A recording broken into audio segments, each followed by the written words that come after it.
at linebacker and defensive line. And here's the good news. If your team needs either one of those two positions, particularly defensive line, defensive tackle class, this is, I would say, the best in the last few years. The pass rusher class is also a good class. The traditional linebacker, the pursuit linebacker, it is a mixed bag. I think it's a better class than most people think. Yeah. There might not be a superstar. If you're waiting for Luke Kuechly, if you're waiting for Fred Warner, you might be a little disappointed. But if you want AJ Klein, right?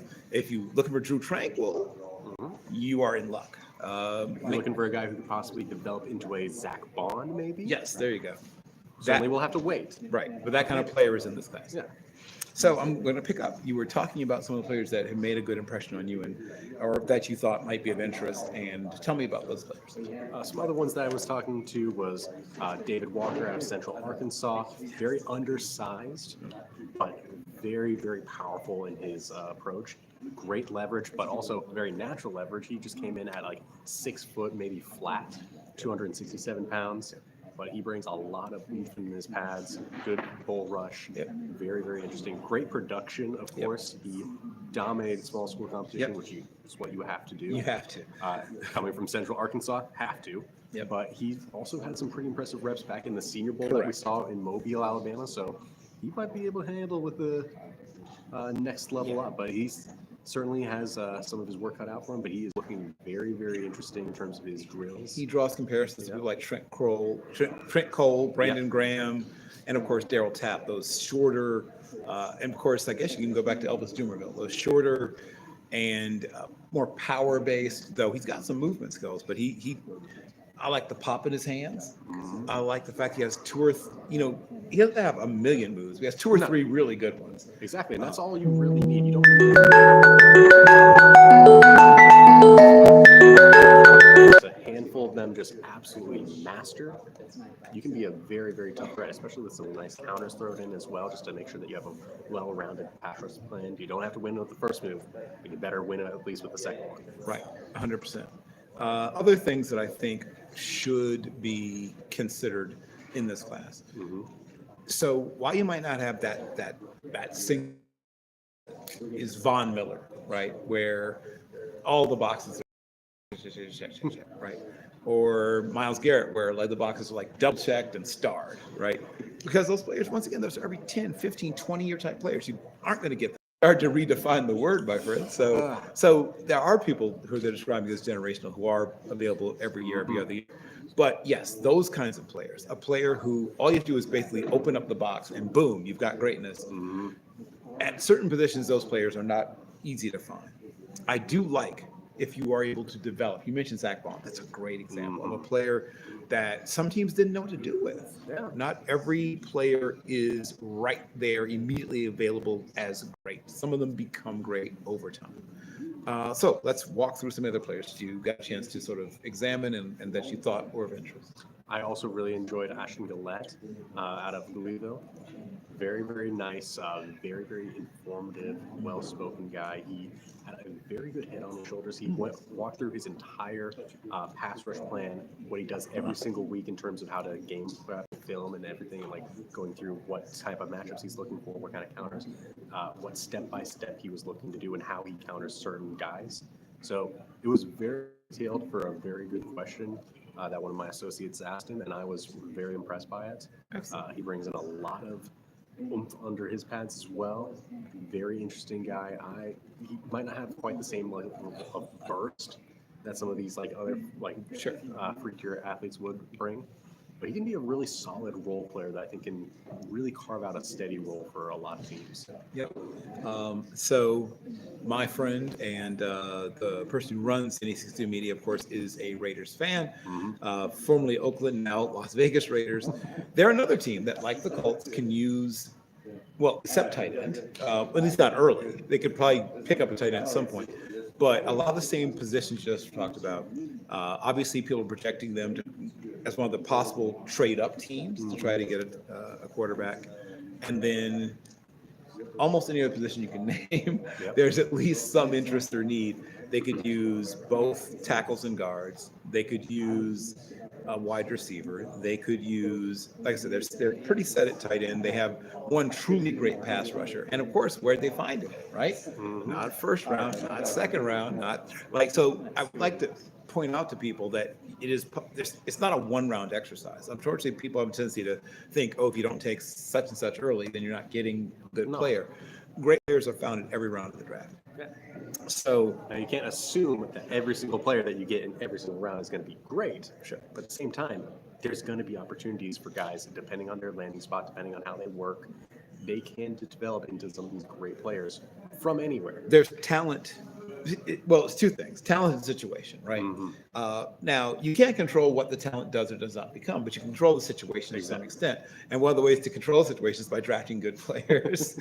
But like I said, not reaching, not getting desperate, but just adding good players. If you can add at least 1 or 2 good players, at least in every part of the draft, right? So the draft has a beginning, middle, and end. And you at least get one really good player at the beginning of the draft. That's rounds 1 and 2. You get one really good player in the middle of the rounds. That's rounds 3, 4, and 5. And there's one good player at the end. 6, 7, and I'm going to throw in also the undrafted free agent signing period. If every year you get 3 really good players, in a 3-year period, you've added 9 players. And then if they're still on their rookie deal. So if you're getting, I mean, it's not some weird secret. Like people talk about Howie Roseman as like he's this wizard or something. And while he is doing some very impressive things, particularly what he does in free agency and things like that, their draft philosophy is like incredibly simple, right? Best player Available, particularly one that's good at the things we need him to be good at. I mean, it sounds very simple when you put it that way, but that's all they do. They don't try to fit round pegs in square holes. Yeah. They don't try to imagine what players can be. They think guys will improve and can improve, but they don't project out unduly beyond what a player's already shown. And they're also, like you said, they aren't trying to do that projection, but at the same time, they're willing to be patient because they've built up a lot of really good starters as well at some of these positions that they're taking that, sure, they're not going for the most immediate need every single time, but then they still have so many guys that you can just wait for like maybe a year or 2, and then by year 3, all of a sudden they are really, really good starters. Like we're seeing that with like a little bit like Walter Nolan did not have a very active rookie year, but of course was coming off of a phenomenal season in college for Georgia. And then they waited a little bit. Now he made a Jalen Carter. Jalen Carter as well. Yeah, Walter Nolan's here. Or Walter. No, I was thinking Nolan Smith. Sorry. Oh, Nolan Smith Jr. Wrong, yeah. wrong Nolan. Okay. Too many Nolans. Sorry. Usually there's not that many Nolan Nolans, Smith. but yes. Right. And Walter Nolan is an interesting player. Some people My bad. Some people are not fans, and some people are fans. So here's what I'll say about a guy like Walter Nolan. We just talked about how culture and situation and your locker room all matter. And I think Walter Nolan has as much talent as any of the defensive tackles in this class. I also think that he thinks of himself as a sort of one-man corporation. Yeah. Right? Which to some extent is correct, right? He's Walter Nolan Industries, however you want to think of it, is a... You are your own brand. You are representing more than just yourself. And you get one chance to be drafted, one chance to start your NFL career. You get multiple chances maybe to redirect or change, but one chance to begin your NFL career. So it's going to be interesting to see how he manages this process, but I know there's some people who think he's not fully engaged in certain parts of this process. Let me ask you about, you mentioned the Colts are pretty, culturally speaking, interested in players that are, especially early in the are very high character players. Yes. Now, different people define character differently. In the Colts modality, in the Colts world, how do they define character in a player they're prospecting? Well, some of the underlining factors that they've been going for is they want to go for team captains. They want to go for guys who are like academic all-stars who show that they were consistently putting in the work in the classroom, which shows a lot of discipline both on and off the field. Captain, of course, it depends on each team to team, but oftentimes it's voted on by the players as well. So who the players feel represents them the best. Sometimes coaches do it as well. Right. So it's very unique to see that level of priority that they're trying to go for. Of course, we don't know what they're asking guys in terms of when they're getting these one-on-one interviews, in terms of what traits they're specifically looking for. Right. But a lot of their guys seem to have been like very, very football focused is what they're trying to go for. Right. Like Leatu Latu last year, absolute student of the game who has no, like, he's a football nerd. Yes. He lives and breathes football. He was very appreciative of the fact that after his neck injury, he was able to come back from that, develop, work on his game so much to the point where he dominated, and to get to this level of opportunity, he's not taking anything for granted. He's trying to work to become the best player he can be to make the most of it. That seems to be what they're trying to go for a lot of these players. Now, whether these guys continue to keep that work ethic, though, that they showed in college, once money becomes a factor, of course, a lot more distractions. You never know what the future can bring with some of these players. But at the same time, if they look for these kind of baseline traits, they're hoping that it's going to work out for them in terms of what kind of personality they bring into the locker room. And that's obviously a question that comes up with almost any player that you're likely to. Let me see. I can't tell what that was saying. Great view of your eye, though. I couldn't tell what that was. Well, that went by too quickly. But I guess I'll see it in a minute. The fact is that when you are going through this process as someone who's observing several hundred players, obviously you can't concentrate on all of them. You've talked about some of the ones that you're concentrating on, and of course ones that make sense, particularly for the team that you cover. Beyond the ones we've already discussed, so the other players that have stood out to you, probably positively, but if there's somebody stood out to you negatively and you feel like maybe there's something that needs to be said, let us know. Let us know if there's, but what players, are you passionate about that you would quote unquote stand on the table, as they say, or once again, if it's a player that you really would be worried about that you would want to make sure that your team didn't bring in, who are those players and why? So I try and generally be a positive person. That's my mindset for my life. I try not to drag myself into the negativity, but of course, no one is perfect, whether it's a prospect or a person. Like, for example, Yaha Black, who's one that I was talking to earlier. I was very entertained by his personality. He's a very funny, had some comedic timing a little bit in some of his responses. But at the same time, we asked him a little bit of some questions of, okay, who did you like? How did you react to one specific game? Who you were matching up with? Who was like the toughest of like this line of blockers that you were going after? Sure. He's like, I don't know who those guys are. I was like, maybe I can give you a number or something. But so like, it was a little bit less preparation than I was hoping to hear from him. But at the same time, he's a nose tackle. He's a nose guard. His assignment is a lot more simplistic, depending on what you're looking for in your scheme, where it's just plugging up a one or two gap system. Okay. He wasn't asked to, do a whole lot of movement around the line. He wasn't asked to, stunt every which way. Because of that, I can kind of give it a little bit more leeway based on the kind of role he's going for. At the same time, just in general for a prospect, that's not something that I would really look for. Sure, makes sense. But at the same time, then on the positive side, there are plenty of other guys who I was able to see that they were a lot more responsive in memorization as well. We're able to bring in some sense of personality as well to the podium, but at the same time, bring in a lot more of an informative kind of perspective. Like, one of them was Danny Stutzman, linebacker out of Oklahoma. 3-year starter there. And this is a linebacker class that has a lot of guys who were late breakouts at the top of their career who did not get a whole lot of snaps, like Jack Kaiser, like Jihad Ward, like Schwessinger. These guys did not start for a very long time in college and then finally kind of broke out in the last year, maybe two. Whereas Stutson's been around for a while. A long time, yeah. He's been putting up 100 tackle seasons for 3 years straight. Right. But he had some very good answers there. Really smart kid. I was really impressed by him. But yeah, there's, as far as guys that I will stand on the table though for, in terms of I want this guy for the Colts. Okay. As far as I will stand on the table for Xavier Watts, even if he does not quite hit athletic thresholds that I'm kind of used to, just because he is so fast in terms of his processing, very intelligent, great playmaker on the ball, that he might not always be the fastest guy to chase down someone as a safety. He's going to be in the right position like 99 times out of 100. and when he gets into that position, he's gonna make a play on the ball, which can be a huge game-changing play. There's probably no safety in this class that I would say is a bigger playmaker in terms of being able to get so much interceptions, quite like Xavier Watts has over the past 2 years. Yeah, he's a true ball hawk. Yeah, and he balances that out also with like very informative in like run fits as well. He's a reliable tackler. I was very impressed with him so far. Yeah. That's how I am with Darius Alexander. That's one of those players that if somehow we could get him in Pittsburgh, it would thrill me to no end. I just feel like worst case scenario, he's going to be a really good, productive, rotational part of somebody's defense. Mm-hmm. And then best case scenario, you're being a potential star, a guy that has star potential.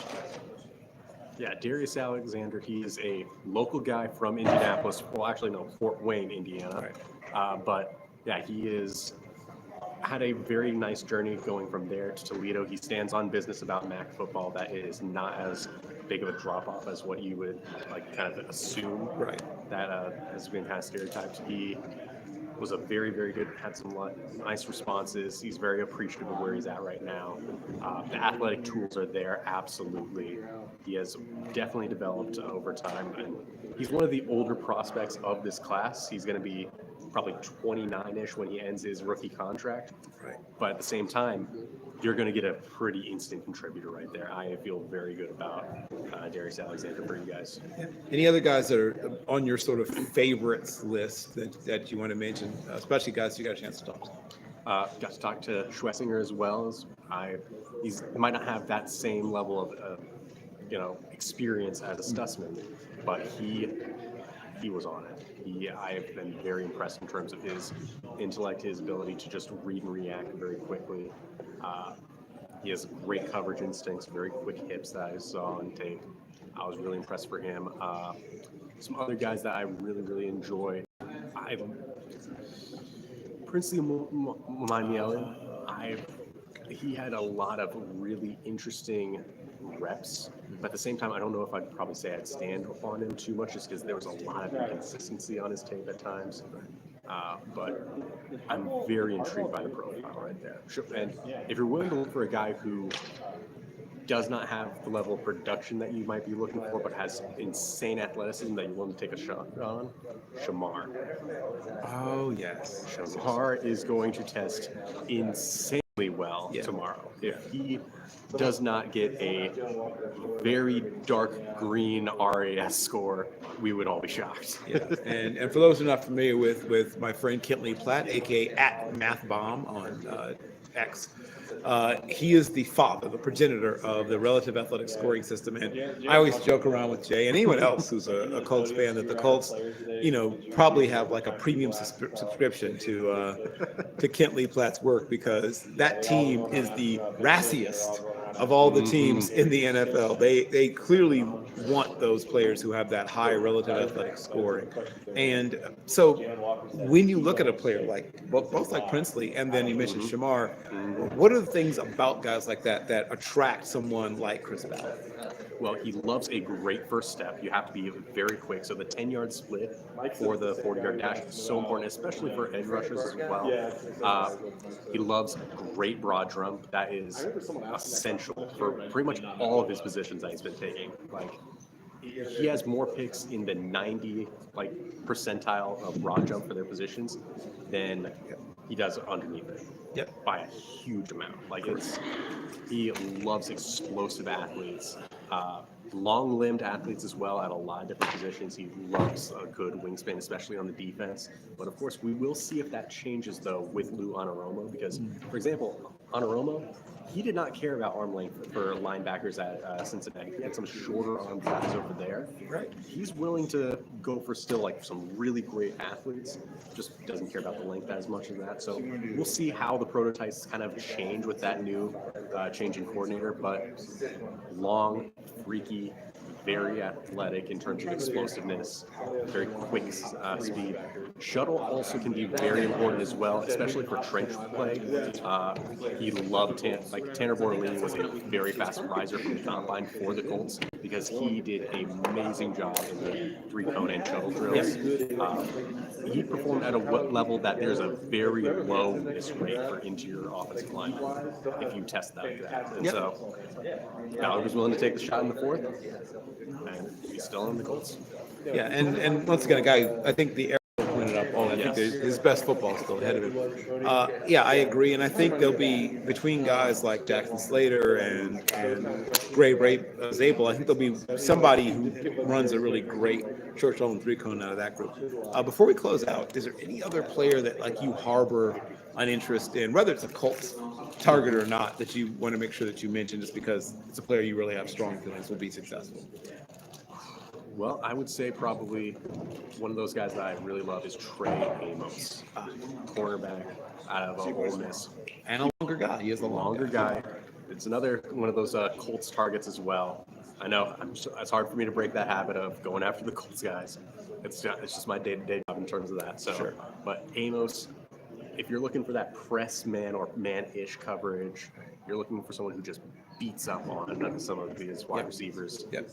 Amos is a very, very interesting target, but he could be in this range where he could go late first, or he could go like kind of early mid-ish second, which maybe that falls to the Colts who are in the mid-seconds, maybe not. That's kind of in an area that's a little bit tough to evaluate for this class because I've been talking to a lot of guys across the league and across the media atmosphere. There's the sense that you could go from 20 to like 60 and even 80, and you could have a variety of guys who could fit any part of that range in this class. Yeah, I think almost everybody has this roughly, maybe the same order, but roughly the same players in the top 25, right? I think I think probably there's about 88 point something percent, connection between what any 100 people here have.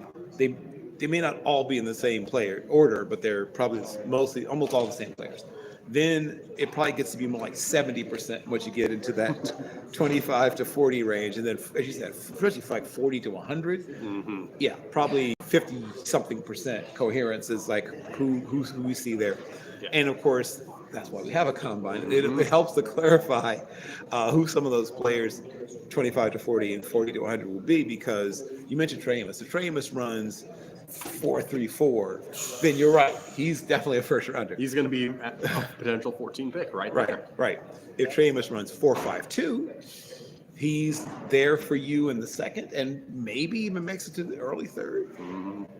Possibly, though, probably think he goes somewhere in the second. Yeah, that's the one thing that would be holding him back from being a Colts pick is because with Lou, they prioritize that deep speed. Right. I don't know if Amos is going to test that level at the 40 to be able to get there, but if he's in that fours kind of range, he could be an ideal target for what they're looking for in that scheme. Right, and you could be a really good corner and run in the 4.5s, even sometimes the low 4.6s, but you need to be in a scheme that allows for that.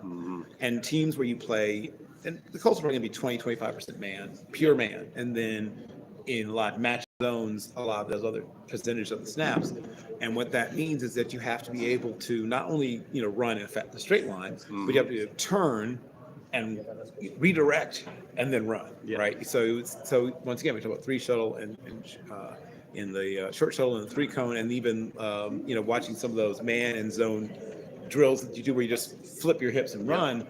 Really look at the players who are really fluid and fast in those drills, because those are players that are more likely to find themselves in a man or a matchup zone system. Yeah, and then there could be even some guys who might not hit that same level of like size profile that you're looking for, that maybe you shift to the inside in a system like that. The Colts, of course, might not be as needy at the nickel, but of course you never know what could happen to Kenny if an injury happens, God forbid.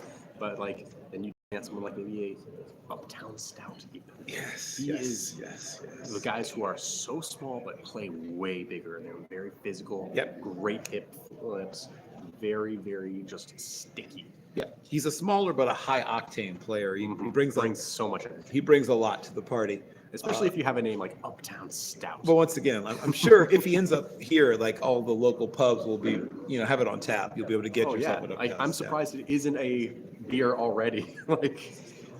Yeah, I'm sure wherever he lands, some local brewmaster will come up with an Uptown Stout. Yeah, I'm in agreement that the nickel class is also a really good class, and some of those players may have played safety, and some of those players may have played corner in the past, and some of them have even played nickel Yeah. in their collegiate careers. But you can get various players from various places to play that sort of hybrid role, and then you've got even that sort of overhand defender, that sort of safety-ish and linebacker-ish, and Kind of like a star role. Yeah. star, spur, angel. Like there's Yeah. different names for it in different systems, and you'll see some of those players sprinkled throughout. Yeah. Probably in the second, third on. Yeah, like one of those guys I'd probably say would be like a Billy Bowman, again, out of Oklahoma. Right. Phenomenal, like in terms of his instincts. He's a very quick read reactor. The question is, though, of course, he's just so undersized to the point where you wonder. He had a lot of missed tackles on the tape. He certainly brought energy, and he was getting to the right spots. It's just at the tackle point, he did not have the arms to truly wrap around some of these guys. So he needs to be a lot better in terms of like he has to have masterful technique to overcome that deficiency. And even then, he might not ever be a truly consistent one, but in coverage, very, very fun player to watch. Right. In that role. He gets there, and like I said, he fouls off the pitch, right? Use a baseball term, as opposed to getting the fat part of the bat, as opposed to bringing down the player. He's like off the trademark. He's He'll delay fouling the off. guy. He might not be the one who finishes off the play, but he's going to make sure that guy is not going to be breaking long. I'll give you my favorite sort of hybrid in that overhang defender, that hybrid linebacker safety type is my guy's Justin Barron from Syracuse. And he's a bigger guy. He's going to come in the, mid 220s. He's legitimately, almost 6'3". He's got length. He's got strength. He can play. He's played as heavy as, 232 or something in the past. So he's a bigger guy. But he can come down and do linebacker things, but he's played safety enough safety in his career that he can also cover. That's a player that I think in the middle rounds, particularly, some teams will start to covet. Yeah, the premium guy who I could see in that role would be like a Jade Barron. He could certainly go from a little bit of a nickel, have a little bit of. He had plenty of like linebacker reps as well. Yes. Sometimes it's strong safety. Ideally, you'd kind of probably keep him at nickel more so full time, but I've heard also talk that he could possibly go outside depending on the scheme because, again, it's all about that team fit. Where do you land? Right. Are you being maximized in the role that you need to be at? Because we've seen so many guys just never truly get the opportunity to flourish just because they went to the wrong scheme or something changed, and you never know. Yeah, and that's the whole thing. Like I said, landing spot, where you end up as a player, is so much more important, I think, than people realize. Well, I want to thank you so much, Jay. Great talking to you, Bill, as always. Yeah, Jay Robbins is one of the best. If you are even remotely interested in the Colts, you should follow him. Give him your Twitter handle, or X handle. Either what's one, more? Yeah. So on Twitter /X, it is at Robbins Lucas. I go by my first name for that one, but professionally go by Jay, of course. I'm also on Blue Sky. I'm starting to get on that a little bit more. That one is VJ Robbins. So I'm trying to bring that name full circle again. But yeah, I'm also, of course, with Stampede Blue for the Colts, covering that every single week. And of course, Draft Nerds for our NFL draft coverage. Yeah, I'll be back probably later today with some of my other impressions, and might even grab some other people to talk to them as well. Once again, I'll be seeing you again soon here from the 2025 NFL Combine.